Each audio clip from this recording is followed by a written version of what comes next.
guys. Just in what ways did the Hawks make it so disruptive for you guys on the offensive side? Yeah, I think the second half they came out was a little bit more. They just made it tough getting in the lanes, and that's on us to protect the ball. I think we did a good job the first half, and the second half we were a little lackadaisical with the ball and just careless. But those are things we can learn from and get better at. Do you look at this one as just as like the first game jitters and just settling down as a group as you guys now move forward? Yeah, that first game is always going to be a little hectic. I think, there's a lot of good things that came from this game and a lot of bad things, but, that's why we're here to, work in it and go over film tomorrow and fix some things.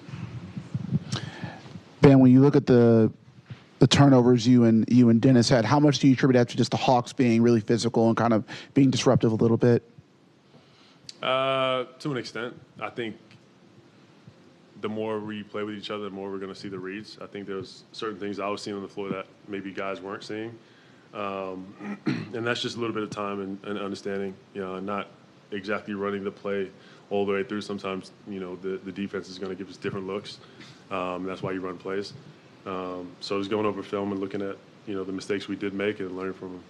And then with the physicality, obviously you guys did commit a lot of fouls, but I guess how would you try to maybe balance out with saying, you guys like the way you played physical, but also need to limit that turning into too many fouls? You just got to be disciplined. For me, I love the physicality side of things. I think it's part of the game. Depending on what, how the ref's going to call it, you got to be smart about it and obviously realize how many fouls you got. But I mean, it's a physical game. It's how it should be. It's the NBA, so it comes with it.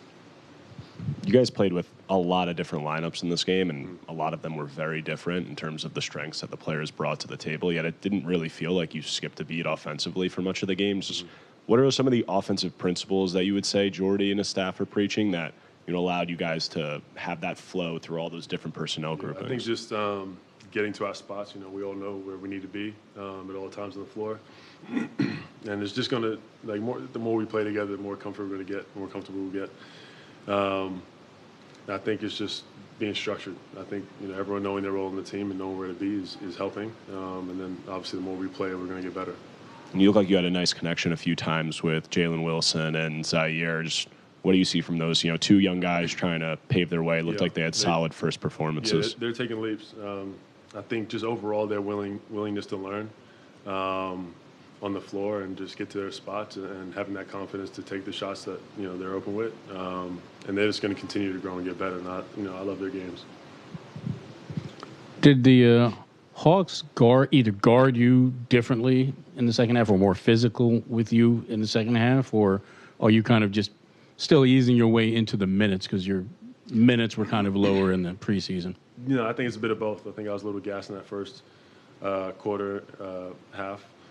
But they definitely turned the physicality up, and that's on me to, stay with it and keep attacking and still getting my looks and not always giving the ball up to whoever I think is open. So I got to stay aggressive and keep attacking. Appreciate it. Thank you. Thanks.